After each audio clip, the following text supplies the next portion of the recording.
Any questions about the homework at all? How many tried? No one? One? Two? Did you bring the quizzes? Say again? Did you bring the quizzes? Oh my gosh. I left them upstairs. On the left? We'll be here. Here, this. I gave you some problems, right? How many did it really? Or look at? One? Really easy. All right, here's one while I'm going to give you quizzes, and I'm so sorry.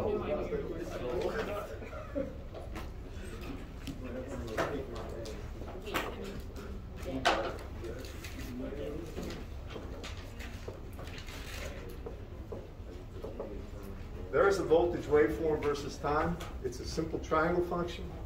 Find VRMS for it. And I shall return in 1 second. Anyway. So how do we do this problem? By the way, this is a typical type of thing. I wouldn't ask you this one, but you should know how to do this, practically speaking, in the real world. So how would you do it, anybody? There's one key thing you need. I'll put the formula up. VRMS is what? It's the integral. Well, actually, I'll put the formal way of doing it is what? It's the square root of the integral of 1 over the period of the waveform integrated over t of the voltage squared dt if we wanted a VRMS. Y'all agree with that? That's just the definition. If you wanted IRMS instead of V of t, you would have I. Y'all follow me? So it's a squared average that is taking the square root of that. When you look at this, the key thing, well, there's a couple of things. What's the period of this waveform I drew here in the blur? Can you all see it? It's as obvious as it. 1 second, isn't it, class? So the period is 1 second. It repeats itself, right? Now, the next thing you have to do, and this is where some engineers, believe it or not, kind of get, I don't know, they freeze. And I'm not sure why. I need a mathematical equation for V of t between 0 and 1, don't I? Y'all agree it's a straight line? For any straight line, what is the equation you usually see? The vertical axis, right, is equal to the slope of the line you're talking about times the horizontal or independent variable, right? Then it's plus some constant, right? Isn't that right for any straight line? Usually it's y equals mx plus b, and when you had your basic math courses in high school, you got that, right? So how do I figure out the rest of this? How do I get this value of k? So I'm talking about from here to here. Just think about it, be reasonable with yourself. Well, what values do I know? I know the value of this at 0, don't I? It is 0. Well, t 0, m times 0 is 0, so k therefore is 0. Do you all follow me? So I get rid of k. Now how do I get m? Typically, if you had a calculus, they'd say it's the slope of that line. Slope is rise over run. Do you agree with me there? The rise is V naught. The run is 1, right? Or really, this would be simply V naught t. Do you all agree with that? Now that's only true between 0 and t, or 0 and 1, right? And then it repeats itself, so technically you would have a second line down here, but we only need to do this over 1 period. And always choose the easiest period if you have to. So what's this going to be? VRMS for that waveform would be the square root of 1 over 1, that's nice, that's the reason I chose that, times the integral from 0 to 1 of that squared, or V naught squared t squared dt, correct? Here I'm just taking the mathematical statement and sticking it into that equation. This is not hard at all. You got me on that, class? Then, when you go through that, what do we get? Well, the V naught squared is a constant. I can take it out here, and the square root of V naught squared is V naught. right? And then I'm left with what? The square root of the integral from 0 to 1 of t squared dt.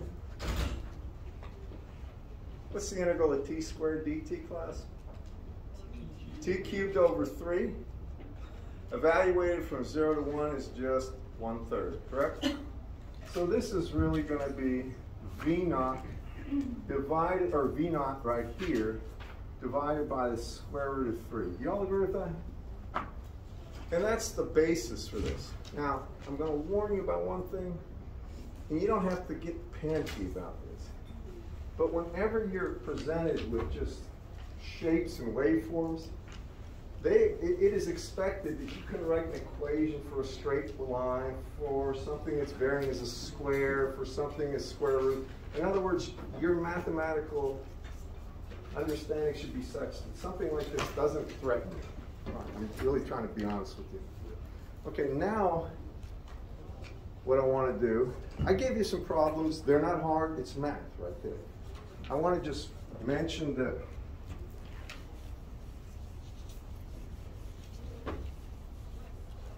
what we saw last time was that the only thing that dissipates average power as far as the lumped elements are resistors. Capacitors and inductors don't dissipate real power. Y'all follow me on that, guys? Only capacitors and inductors don't. Only resistors.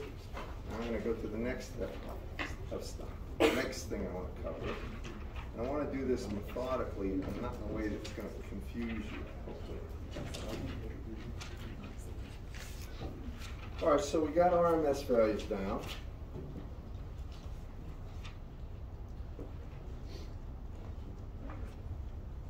Two things. First, I'm going to mention something I did last time, and this becomes critical. Most power systems, all systems involved with a power grid in the United States, they use voltage and current waveforms that will be V equal to some V naught or V magnitude. As a matter of fact, maybe I'll use Vm here because I think that's a little more common. Vm, and then it's going to be times cosine of omega t. And there can be a phase angle, but it won't matter. That's the voltage.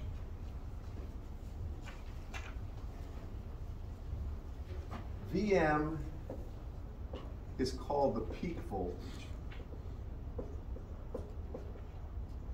because that's the greatest possible value in magnitude that can have. You can't get more than Vm. Cosine varies from -1 to 1. Y'all follow me? Now the RMS value of this I alluded to last time, and I'm going to just say if phi is 0 degrees, but it won't matter, it's true always, then VRMS for that waveform will be the square root of 1 over the period, the integral from 1 over the period of that waveform squared, so it'd be Vm squared cosine squared of omega t dt. I put this down last time. I didn't give you a real just reason for it in terms of kind of ran out of time. Y'all follow me on this? I'm taking the exact equation that I have here, and I'm putting it, I'm taking the equation for VRMS, and I'm using that voltage. Now this is the voltage. It's a mathematical expression for the voltage is that at that wall. It's on the AC power lines, the three-phase lines, all around the country, and it's the same everywhere in the world for power distribution. In our country, the frequency is 60 hertz, meaning that omega in our country is 2 pi times 60 hertz, and this would be in radians per second, or 120 pi radians per second. That's in this country. Does anybody know what it is in Europe? Anybody at all? Say again? It's 50 hertz. All right. The wall voltage here is 117 RMS. It's usually labeled as 120 RMS. We're going to see what RMS is. Do you know what it is in Europe?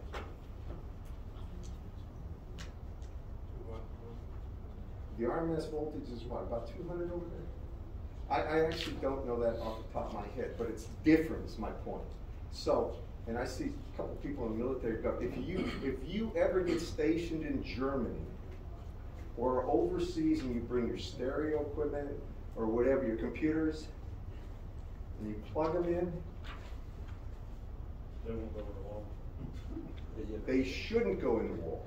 But you know, one thing about young people, they'll engineer it to fit. So like I can get diesel fuel in my gas car if I really want to, and some people have. It's a problem. You buy adapters when you go to Europe. All right, just keep that in mind.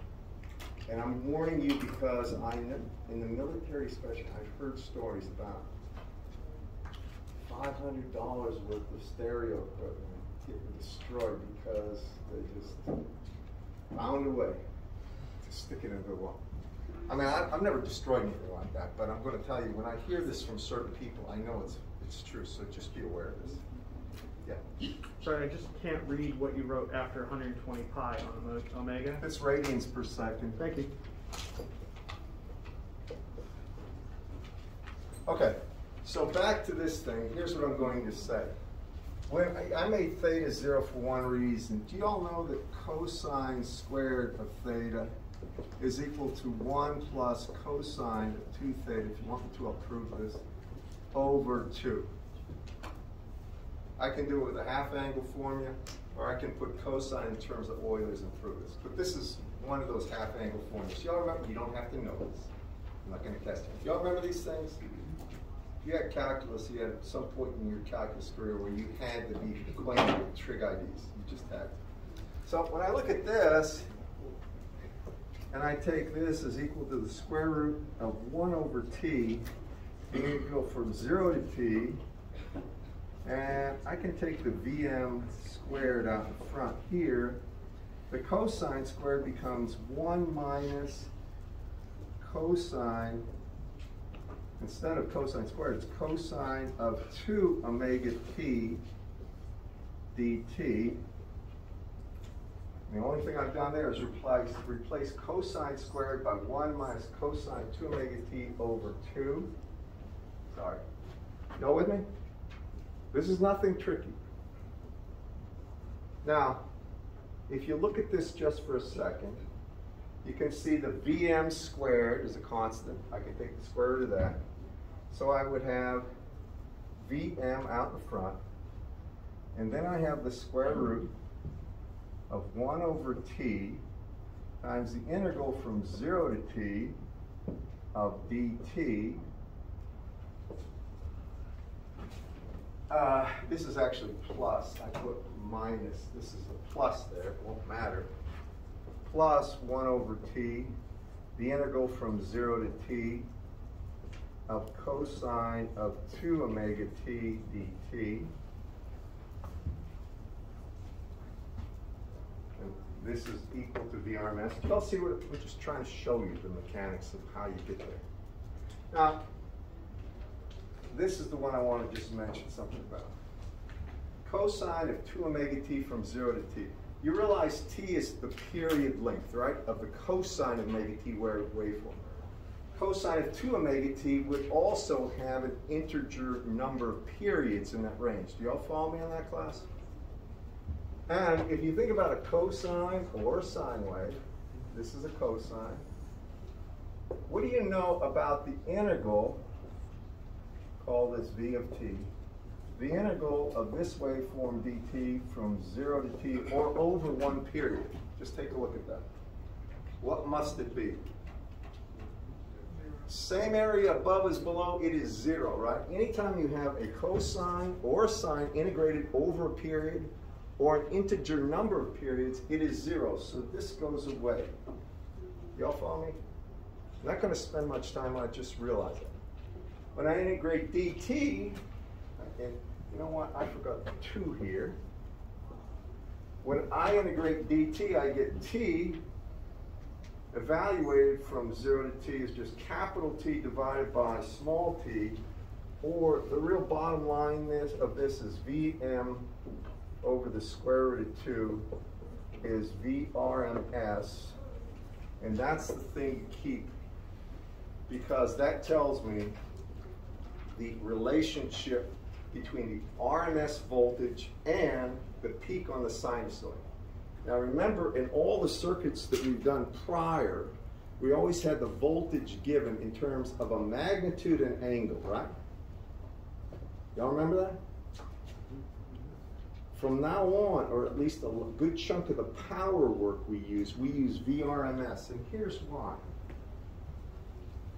The real reason is this: the power doesn't have the half in front of it that it usually does. Power absorbed by a resistor, instead of being 1/2 I squared times R, it's simply IRMS squared times R. Y'all follow me on that? That's the real reason. And if I give you some examples, you'll appreciate it. And that's what I'm striving to do today. I want to go through problems and show you the techniques. I'm also going to talk about the power factor and a few other things. But I'm trying to do this in a way that will be the most meaningful and the way you can retain this stuff. So now,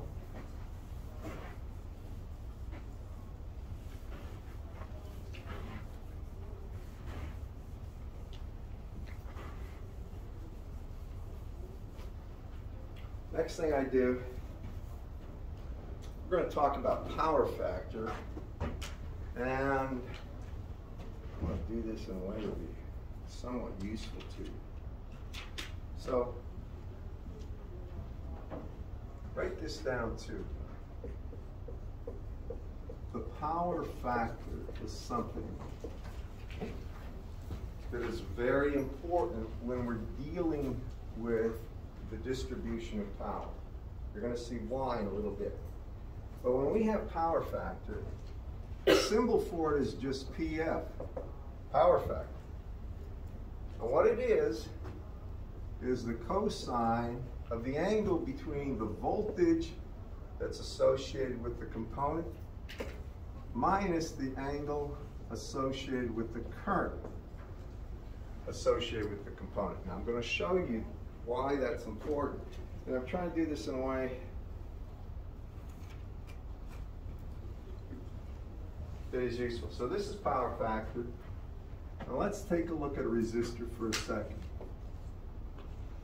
If I have a resistor and I have a voltage, and this would be the magnitude of the voltage, and a current I am here, call it some angle theta V, current at angle theta I know that Vm here at that angle has to be equal to R times Im at that angle, theta I.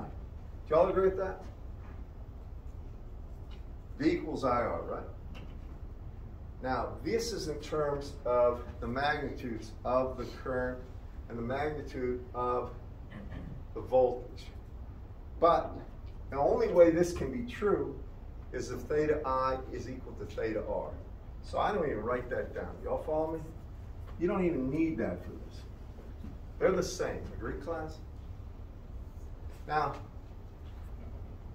I know when I take a look at the power, average power dissipated by the resistor, it's 1/2 times the magnitude of Im squared times the resistance. This is the power dissipated, average power. Do y'all remember that, class? How many do here? All right, average power. You remember the term power, right? Average power, this is average power.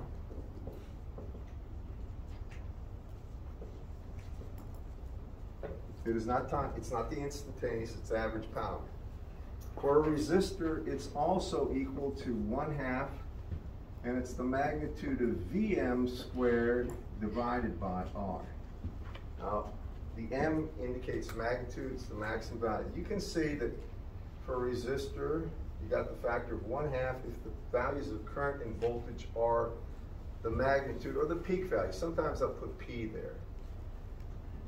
If you use the RMS value, watch what happens. For RMS, I know that VRMS is equal to V magnitude over the square root of 2. or that V magnitude is equal to square root of 2 times VRMS. So when I take that value of Vm and I come in here and square it, the 2's go away, and I get simply VRMS squared divided by R. And if I do the same thing, because I magnitude and I RMS have the same relationship, it would be equal to the magnitude of I RMS squared times R. And I did it for a reason. Do y'all see this right? Now this is using the RMS value of voltage or current. Please, y'all at least appreciate what I'm showing you. All right, now, when you have any element right here, doesn't matter what it is, and you have a current IRMS at an angle going in there. So it'd be the peak current divided by the square root of 2. We're assuming this is at steady state at a constant frequency. And it develops a voltage plus to minus VRMS. And I'll call this theta sub I. And this angle will be theta sub V. So I've got an RMS voltage and an RMS current. You'll notice the actual way I'm designating current is entering the positive terminal, just like before. Everything is just like before. Follow me on that?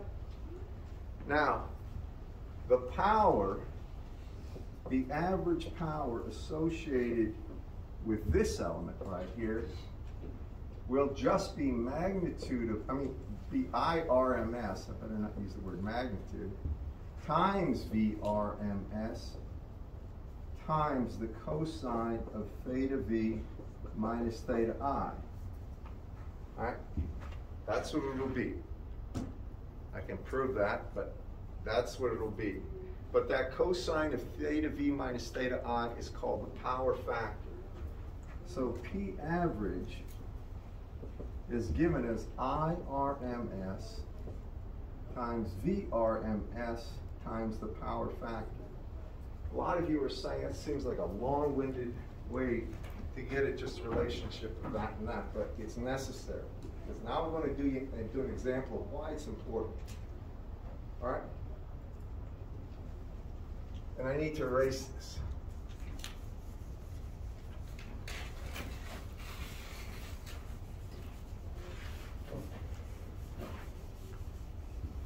I'm going to leave that up right there.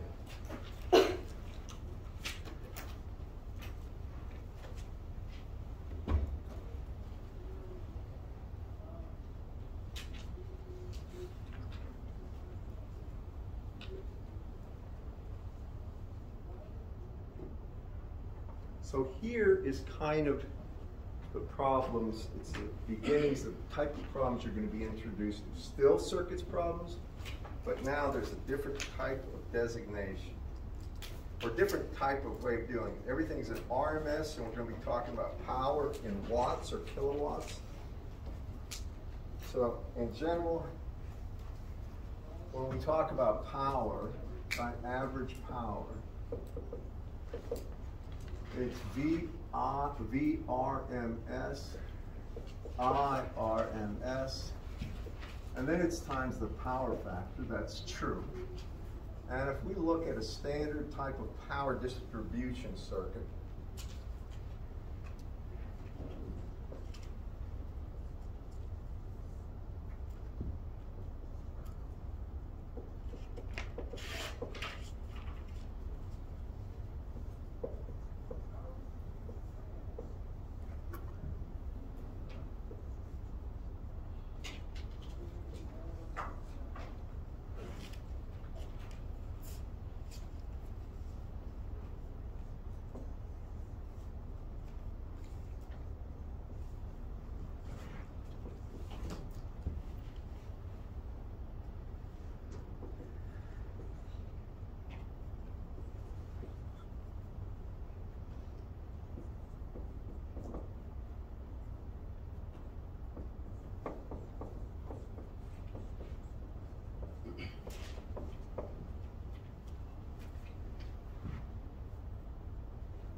go ahead and explain something. Because this is important. This is actually connected to a load right here. And typically when you get yeah. Did you need to not put a positive to negative on the voltage source? You're right, I should have. This is kind of a very basic way to show a distribution of power in one phase. This VS is really, you could call this the generator voltage at the power plant, or power plant voltage. Don't let that scare you. In other words, that's the voltage that's somewhere down the line, maybe right off the turbines that are generating. If you have any kind of power and it's being supplied somewhere else, it goes through wires. And wires have resistances. Can you all read that 0.08 ohms, right? So that would be the ohmic resistance of the copper wire from the power plant to the point of distribution. It's going to give a voltage from here to here, and that's called V line, which is 480 volts in RMS. Now let me explain what V line means, because the terminology becomes important. When I look there, I'm going to have a line voltage of 117 RMS. That's a line voltage. You all follow me? That voltage actually comes from a transformer action where you take 480 volts and step it down to 120. That's more in the future, and that 480 comes from something that's stepped down off a big transformer on the lines that's usually 7200 volts down to 480, and that comes from a distributions line. You all see those big power poles that have 2 or 3 lines hanging that are, and they get that big clear-cut area through the hills and stuff like this. They hang them way up there. That's somewhere between 50,000 volts with respect to the ground, upwards of 750,000 volts with respect to the ground, of difference in voltage, right?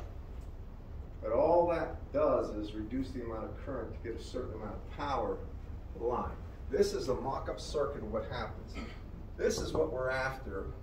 They say the line voltage. When you hear the word line voltage, that means the voltage across the load. It's just terminology. Are you with me? And I'll make it clear to you. So when you have this voltage and they say there's 88 kilowatts of power, then a power factor of 0.07 lagging. Now lagging I'll get to in a second, but it's a relationship of current and voltage. So what actually does this mean? Let's figure out something. You realize that that 88 kilowatts watts, that's average power. Do you all follow me? You all know that watts are a unit of power? This is average power. So kilowatts is 1,000, so it's 88 times 10 to the third. That is equal to VRMS times IRMS times the power factor. Now, I gave you the power factor of 0.707. Y'all see that? What does the top thing say? Say again? The first circle, like with the V, I can't see what it says. This is line voltage. I should have put. I'm trying to. I'm sorry if I'm not writing. That's and just to the right of the 180 volt. RMS. RMS. Okay. Sorry. And that's a 480. Oh, 480. Okay. That's my bad. Please okay. keep me straight. If you cannot read anything I got up there, do not be afraid to let me know. Thank you. Okay? All right. I come down to this, and you all see that's average power that's given, right? Here, it's VRMS, IRMS power factor. We know the power factor, correct, class? We know VRMS, so now we get the magnitude IRMS. Do you all follow? Everybody with me? So we can find out that IRMS, and that's the current in the line right here.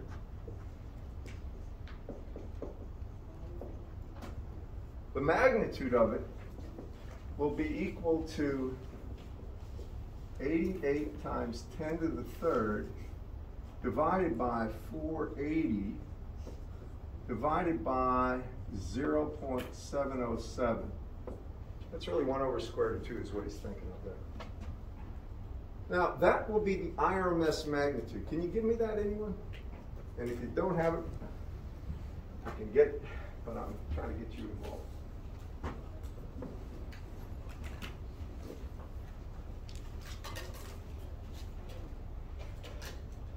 Oh, 203.7. Check.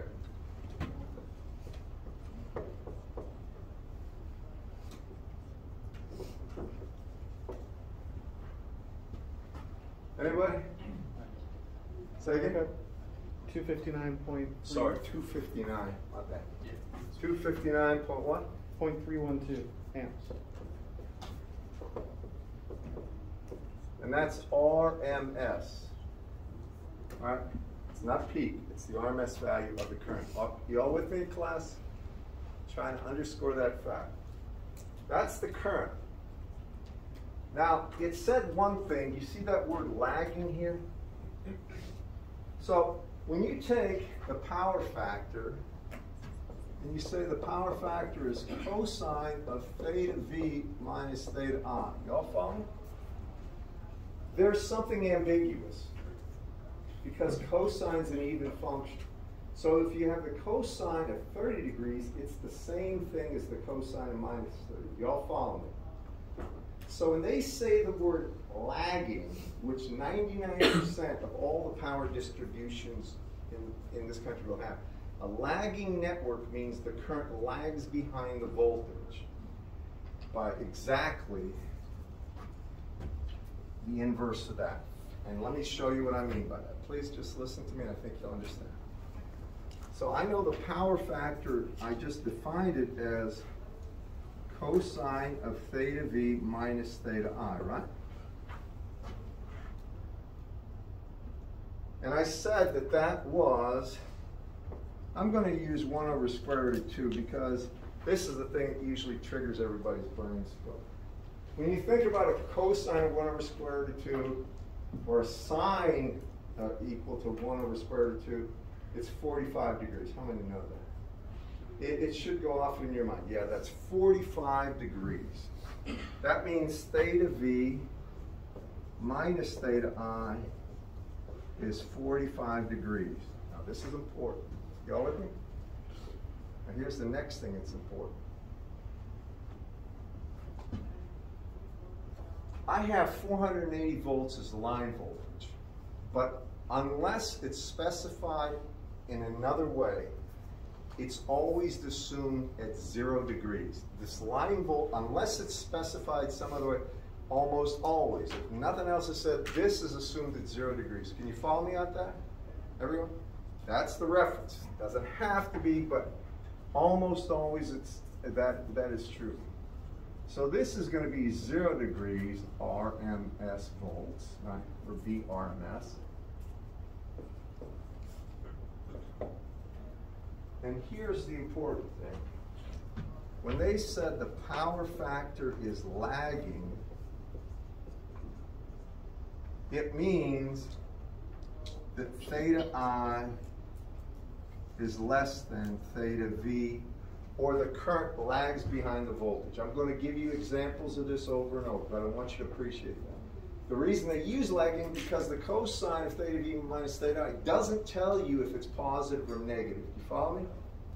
So they use the term lag to indicate that the current lags behind the voltage.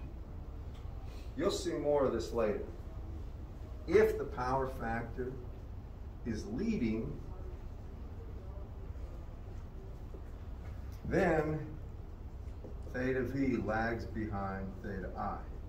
That doesn't mean a lot to you until you see it in action. Do y'all follow me?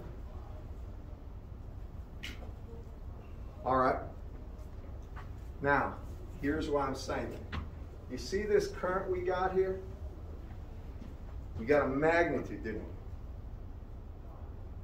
I can say that this line voltage, and let me erase this stuff over here so I want to state this explicitly for you here.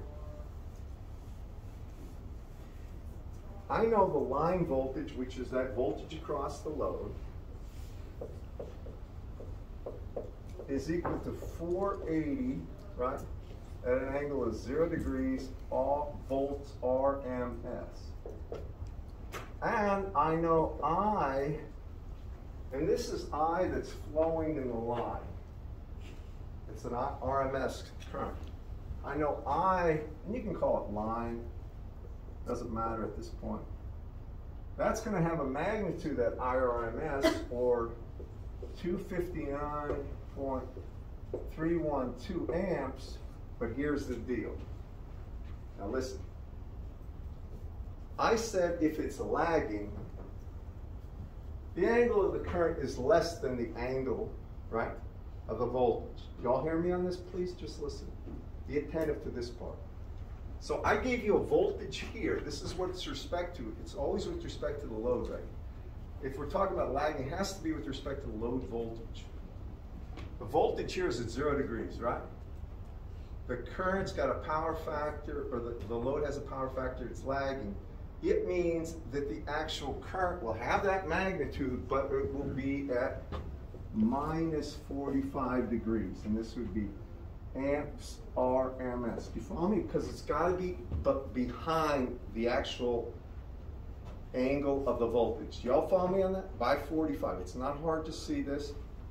And I'm going to say more about this. All right. Now, the reason I did it that way is because, I mean, are y'all understanding how I did what I did? Here, and this is the real world stuff that you'll see, they'll give you a certain amount of load power being used, and they'll give you a power factor. If you work in industry, and some of you here I know will be working in industry on this stuff. I've talked to too many people over the years that had this course that do that. When you go to factories, like mill plants and stuff like this area used to be loaded with cotton mills and stuff like this, where they did textile weaving and things like that.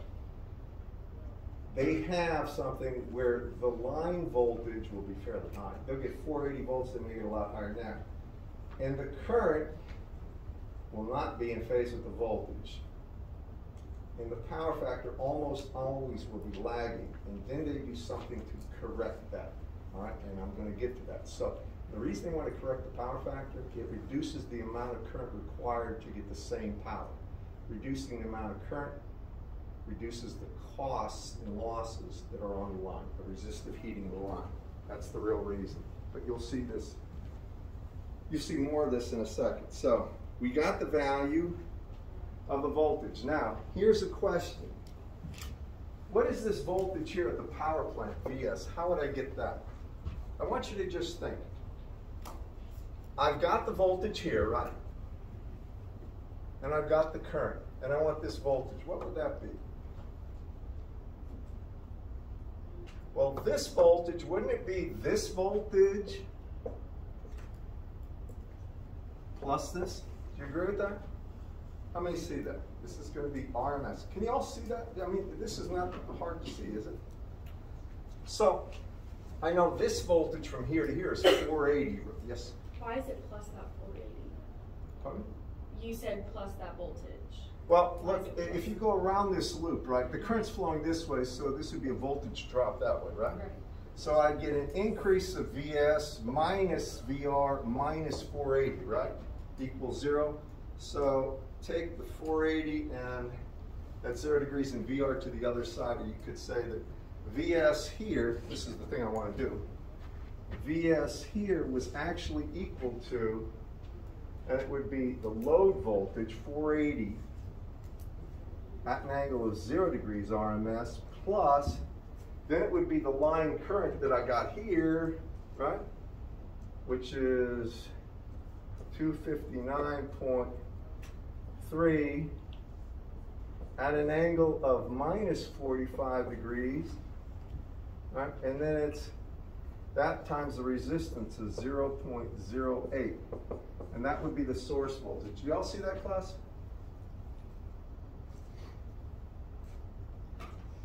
I got to show you this next part. Just be attentive. I got about 5 or 6 minutes. Y'all with me on this?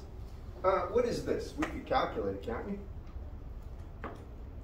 That's at 0 degrees. It's just this complex number. It's this times 0.08, which I can't do in my head very well. But it's going to be something of the order of what? 20 volts at minus 45 degrees plus 480 at 0. And it's going to have a small angle, but it's going to be primarily a real number. Do y'all agree with this? Everybody see this? So you're going to get it. Now if I have that voltage, yes sir? Wouldn't it be minus 480 at an angle of 0 minus 269? Right? Oh, okay. I thought you were talking about the voltage of the resistor. Okay. That's not bad. Yeah, current is going this way.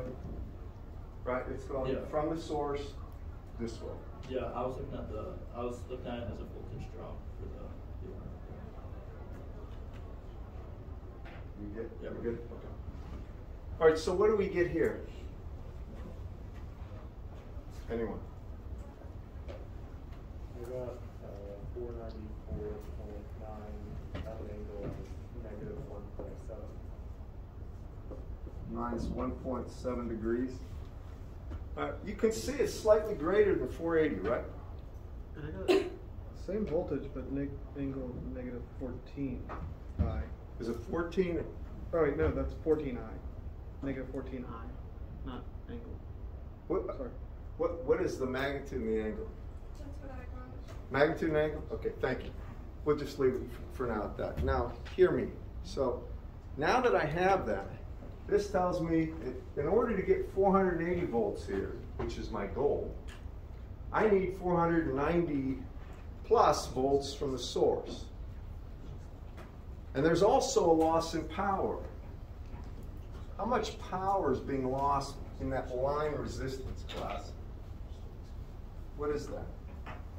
The power loss in the line is what?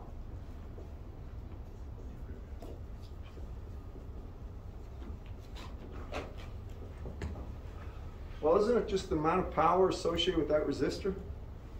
Right? What would that be? IRMS squared times R, right?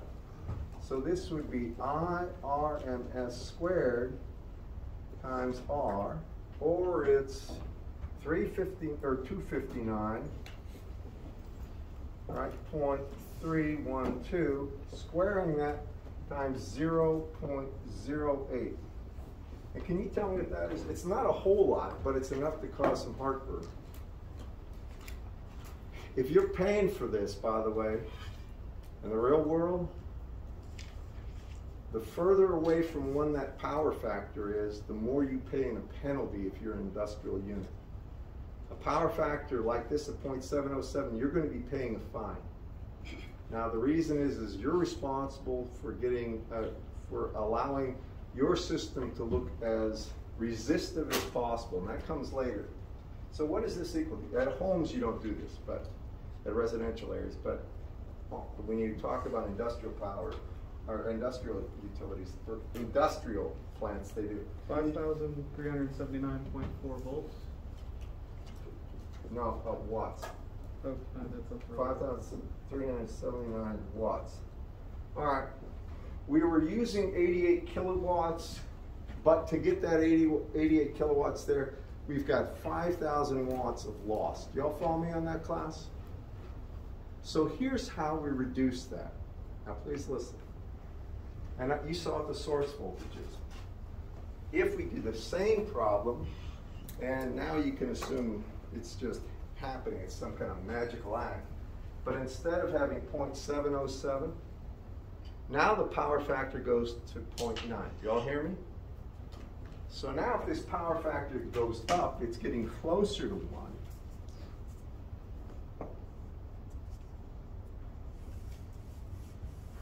All right, 0.9 lagging, hear me.